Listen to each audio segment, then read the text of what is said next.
여러분 안녕하십니까? 누구나 언제든지 자신의 이야기를 마음껏 펼칠 수 있는 신개념 오픈토크의 장세희입니다.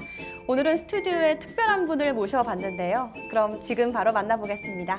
어서 오세요. 예, 반갑습니다. 네, 반갑습니다. 예.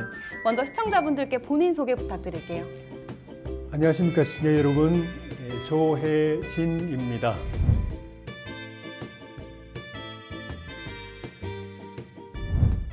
네, 의원님 반갑습니다. 반갑습니다. 네, 이 자리를 빌려서 2025년 새해를 맞이했잖아요. 예. 지금 신개념 오픈토크 보고 계시는 시청자분들께 한 말씀만 전해주실 수 있으실까요? 개인적으로나 또 나라에서나 좋은 일, 또 우울한 일 많이 이렇게 뒤섞여서 한 해가 지나갔습니다. 올해는 또 푸른 뱀의 해라고 해서 역시 또 상스러운 해라고 모두 기대하고 있는데 지금 나라 한 해의 시작은 나라가 많이 어지러운 상황에서 시작이 됐습니다. 이 어려운 시기가 대한민국이 진짜 선진국으로 발돋움하는데 밑거름이 될 것으로 저는 믿습니다. 제가 정치를 30년 해왔는데요. 제 촉이 그렇습니다. 그러니까 너무 걱정하지 마시고 올해는 희망을 가지셔도 좋을 것 같고요. 다만 이런 상황이 빨리 수습이 되고 안정이 되려면은 무엇보다도 국민 여러분께서 이 상황을 관심 갖고 보시고 또 정확하게 또 이해하시고 또 목소리 내주시고 나라가 어떤 방향으로 가야 될지에 대해서 국민의 한 사람으로서 또 주권자로서 입장과 생각을 분명하게 밝혀주시는 그 역할이 또 중요하다는 걸 생각하시고 또 그런 점에서 또 역할을 또 부탁을 드리겠습니다. 네, 위원장님 말씀처럼 올 한 해는 조금 더 나은 한 해가 돼야 되잖아요. 그래서 새해를 맞이해서 새로운 다짐이나 결심하시는 분들이 굉장히 많은데 위원장님께서는 어떤 결심을 하셨나요?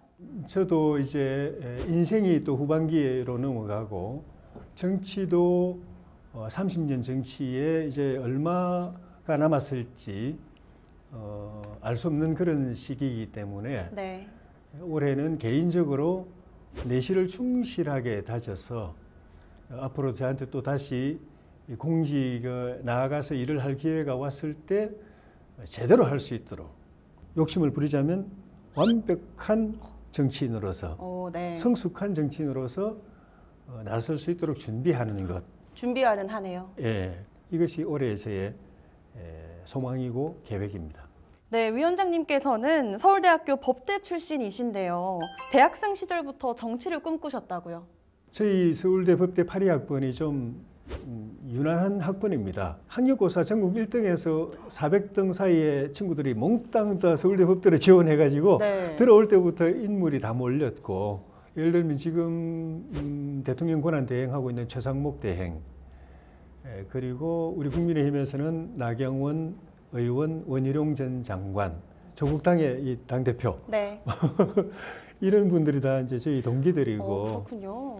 저는 대학 3학년 봄에 평생 정치를 해야 되겠다. 네. 정치가 내 천직이다 라고 생각하고 지금까지 한 방향으로 왔습니다. 네. 그렇게 생각하게 된 데는 신앙적인 동기가 제일 컸죠. 제 진로를 놓고 기도할 때에 마음의 믿음이 너는 정치를 통해서 좋은 나라, 좋은 세상을 만드는데 역할을 해라 하는 그런 이제 말씀이 있어가지고 아멘하고 믿음으로 준비를 해와서 지금까지 이렇게 한 길로 쭉 왔습니다. 네, 이렇게 오랫동안 의정 활동을 하셨는데 이렇게 오랫동안 할 수 있었던 위원장님만의 비결이 따로 있을까요? 정치가 험난한 길인 거는 알지만은 네. 제가 이 국민과 이 나라, 우리 공동체를 위해서 가장 크게 봉사할 수 있는 영역이 정치라는 그 확신이 네. 또 신앙적인 소명을 통해서 왔기 때문에 좋은 정치, 바른 정치에 대한 저의 비전 또 잘 사는 나라, 행복한 국민에 대한 저의 꿈이 있었기 때문에 네. 그걸 실현하고자 하는 그런 가치에 대한 동기가 있었기 때문에 붙들고 여기까지 올 수 있었지 않았나 그렇게 생각합니다. 예. 좋은 정치, 예. 이게 저는 궁금한데요. 좋은 정치란 어떤 걸까요? 정치 지도자들이 이 국민에게 본을 보이는 정치, 그 본이라는 것은 국가를 위해서 헌신하고 봉사하고 네. 정치인들끼리 서로 또 존중하고 배려하고 한 목소리로 또 힘을 하나로 모아가지고 문제가 있으면 해결하고 또 더 나은 세상을 만들어가는 네. 그게 이제 민주적인 정치인 것이고 더 나은 대한민국을 만드는 데 있어 가지고 힘을 모을 수 있는 국민 통합을 이뤄낼 수 있는 그런 정치, 그것이 좋은 정치가 아니겠는가 생각하고 있습니다. 맞습니다. 이런 신념을 가지시고 오랫동안 정치계에서 활동을 하셨는데 가장 기억에 남는 일이 어떤 건지 궁금합니다. 제가 정치를 국회의원 3선까지 하면서 네. 또 보좌관 생활 14년 하면서 한 30여 년을 오면서 제일 행복했던 시절이 어느 때였냐라는 질문을 또 가끔씩 받거든요. 네. 그 제일 행복했던 시절은 사실은 국회의원 되기 전에 이명박 대통령님을 서울시장으로 모시고 있을 때 제가 서울시장 이명박 시장 비서실의 비서관으로 네. 그 이명박 시장님을 모시고 일을 했던 그 시기가 사실은 제일 행복했어요. 저는 그 전까지 맨날 고생만 하다가 그때 처음으로 공무원이 돼봤거든요. 그전에는 생활비도 제대로 없었는데 처음으로 월급을 제대로 받아봤거든요. 그리고 일 잘하는 이명박 시장님을 모시고 청계천 복원도 하고 버스 대중교통 개혁도 하고 뭐 수많은 혁명적인 일을 제가 뭐 직접 뛰어들어서 한 건 아니지만 어쨌든 같이 한 몸이 돼가지고 하면서 네. 거기서 느낀 이 배운 것도 많고 느낀 것도 많고 스스로 감동을 받은 일이 너무 많아가지고 네. 그래서 이명박 시장님이 대통령 되시고 난 뒤에 저는 바로 국회의원이 됐는데 근데 국회의원은 너무 힘들더라고요. 그래가지고 국회의원회관에서 하루 종일 일하다가 지쳐서 몸이 넉다운 됐을 때 그러면서 마음속으로 굉장히 우울할 때 이럴 때 밤에 퇴근할 때 집으로 바로 안 가고 네. 서울시청으로 왔어요. 그때를 생각하면서요? 네, 그래가지고 서울시청을 몇 바퀴 이렇게 혼자서 돌면서 마음속에 하루 종일 이 힘들고 괴로웠던 일이 다 이게 해소가 되는 거예요. 카타르시스가 힐링이 되는 거죠. 그때 기억이 되게 좋으셨나 봅니다. 그러다 많이 혼자 울기도 했어요. 돌면서 그 정도로 네. 그게 생각이 많이 나요. 국회의원으로 지내시면서 많이 네. 힘들다고 하셨잖아요. 예. 어떤 점이 가장 힘드셨어요? 일이 너무 많고요. 네. 안 하려고 하면은 뭐 안 힘들겠죠. 근데 사명감을 가지고 일을 하려고 하면은 일이 너무 많습니다. 국회 자체 일도 많고 네. 지역에도 살펴야 될 일들이 많고 거기다가 또 국회 안에서는 맨날 싸우잖아요. 저는 싸움이 체질이 안 맞거든요. 아, 네. 그거 보고 있으면은 저도 짜증나고 막 힘들고 스트레스 엄청 받고 영어로 말하면 번아웃 되는 네. 하루하루가 번아웃 되는 상황. 일주일 내내 그렇게 매일매일 번아웃 되는 생활을 하다가 주말 되면 또 지역구에 가가지고 행사 다 참석해야 되죠. 사람들 만나야 되죠. 그리고 월요일 아침 바로 또 국회 출근해야 되죠. 출구가 없는 사방이 막힌 그쵸. 생활이 24시간 또 그쵸. 국회의원 생활입니다. 힘든 기억도 있지만 보람차고 행복했던 기억도 있을 것 같거든요. 많죠. 일을 많이 해서 그게 성취가 되는 것들이 가장 큰 보람이죠. 그냥 국민의 입장에서는 할 수 없는 일, 상상도 할 수 없고 꿈도 꿀 수 없는 어마어마한 일들이 네. 돼요. 제가 뭐 자랑일 수도 있겠지만 그런 일을 엄청 많이 했습니다. 그랬을 때 우리 지역 주민들이 좋아하고 기뻐하고 또 칭찬도 해주고 또 어떨 때 상도 주고 이런 일들이 보람이었죠. 그나마 그런 것들이 그렇게 힘들면서도 수고하고 애쓸 가치가 있게 느끼게 만드는 네. 그런 것이었죠. 네, 위원장님께서는 지난해 5월에 한국윤리단체연합 주최 국회의원 한국윤리대상 시상식에서 한국윤리대상 건강가정지킴이상을 수상하셨습니다. 이 상은 어떤 상인가요? 그 단체는 생명존중운동 또 가족의 가치를 지키는 운동을 하는 시민단체인데 네.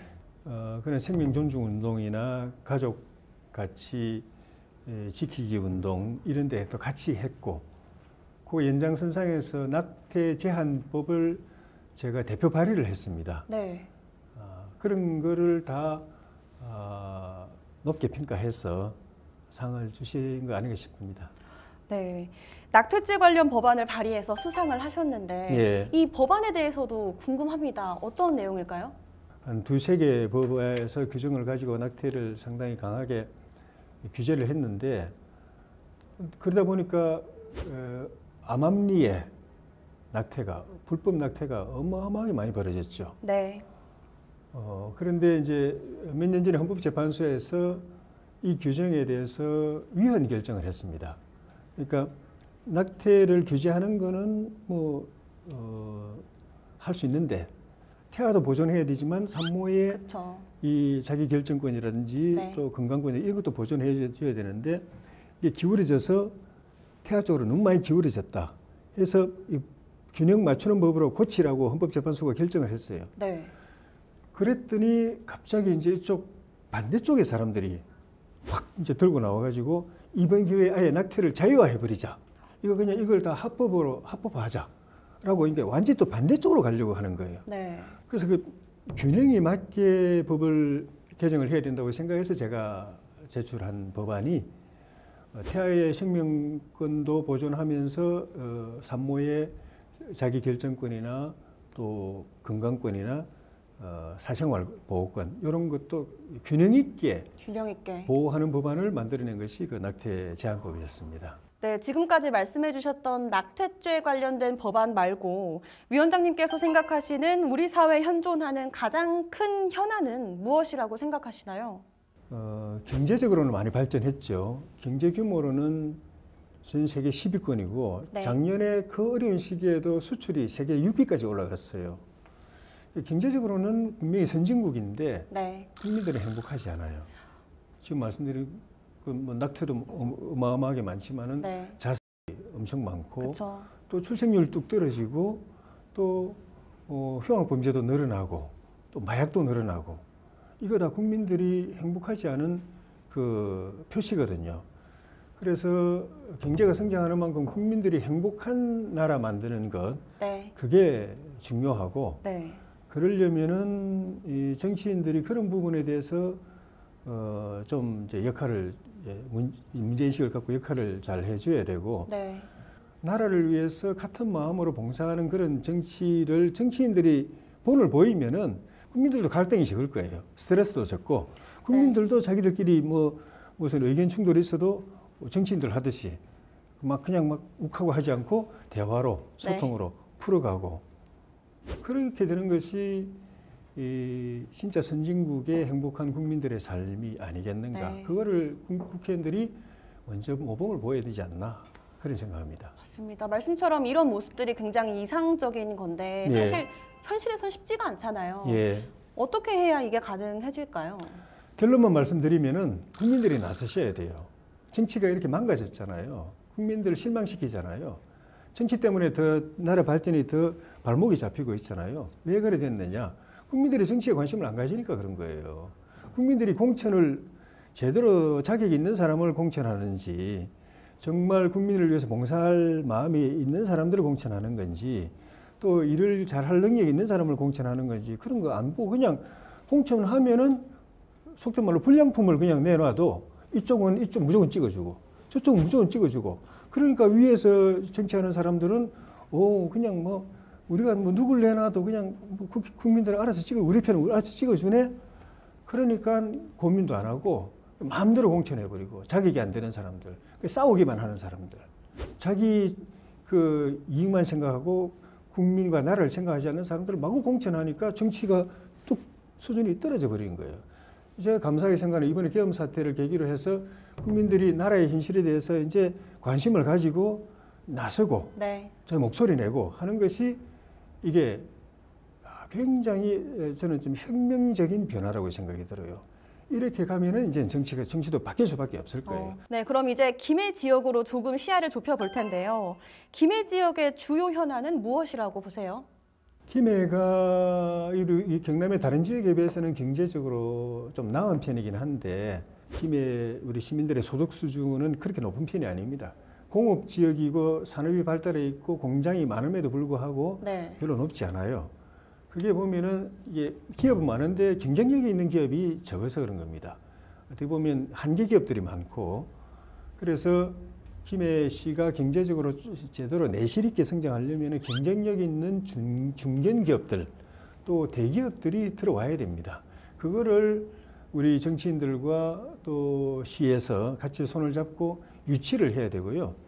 그래서 경제적으로 좀 업그레이드, 진짜 내실 있게 성장시켜야 되고 네. 그 다음에는 앞부분 우리나라 전체하고 공통적인 문제지만 시민들이 그렇게 행복하지 않아요. 행복하지 않은 그런 삶의 조건이 네. 그렇게 잘 갖춰지지 않아서 뭐 의료라든지 뭐 교육이라든지 그 여러 가지 여건들이 주택 문제라든지 그런 네. 것들이 제대로 갖춰지지 않아서 삶의 질을 그렇게 높여주고 또 소득의 질을 또 수준을 올려주고 하는 그 정책이 제일 필요한 것 같아요.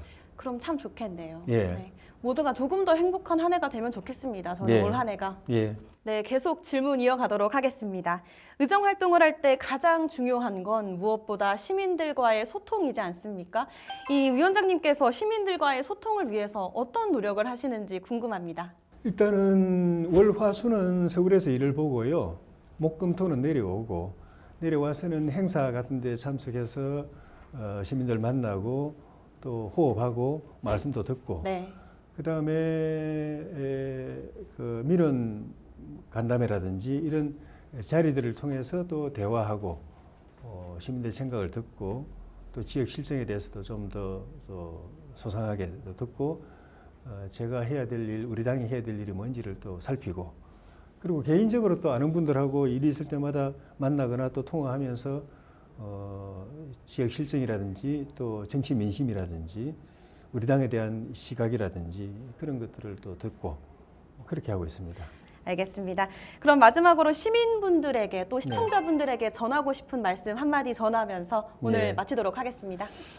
예, 시청자 여러분 앞부분에도 말씀드렸지만은 지금 어려운 시기입니다. 그렇지만 저는 낙관합니다.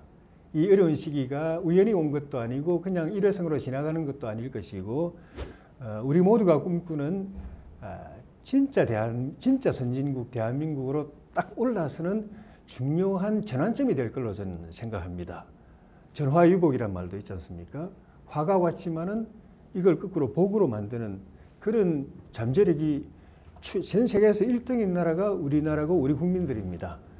그래서 저는 이 어려운 사태, 혼란한 사태가 결국은 잘 수습이 되고 진정이 되고 나라가 질서가 다시 잡혀가지고 더 이제 바른 방향으로 갈 거라고 생각하고 있기 때문에 너무 걱정하지 마시고 생업에 충실해 주시기를 또 부탁을 드리고요. 또 진짜 부탁은 또 이 염려스러운 상황이 해결되는데 제일 핵심 키가 뭐냐면은 나라의 주인인 국민들이 나서는 것입니다. 저 정치 30년 해봤지만은 나라의 주인, 정치의 주인은 국민들입니다. 헌법에도 최고 권력은 국민으로 되어 있습니다. 그 민심이 하나로 모일 때 그 힘이 이 사태를 정리하고 수습하고 질서를 잡아가고 대한민국을 더 바른 방향으로 또 이끌어 갈 겁니다. 그 힘이 국민 여러분의 생각의 힘, 목소리의 힘이 국민의 힘으로 국민의 힘이 당의 힘이 아니고요. 국민 여러분의 힘으로 그것을 만들어내는 역사적인 이 2025년 봄 이게 꼭 됐으면 좋겠습니다. 알겠습니다. 오늘 말씀 정말 감사합니다. 예, 고맙습니다. 오늘은 김해시을 국민의힘 당원협의회 조혜진 위원장과 이야기 나눠봤습니다. 올 한 해도 김해시가 더 활기찬 1년을 보낼 수 있도록 응원하면서 오늘의 오픈토크는 여기서 마칩니다. 함께해 주신 여러분 고맙습니다.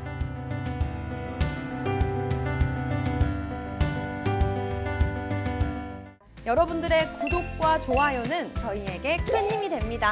안녕!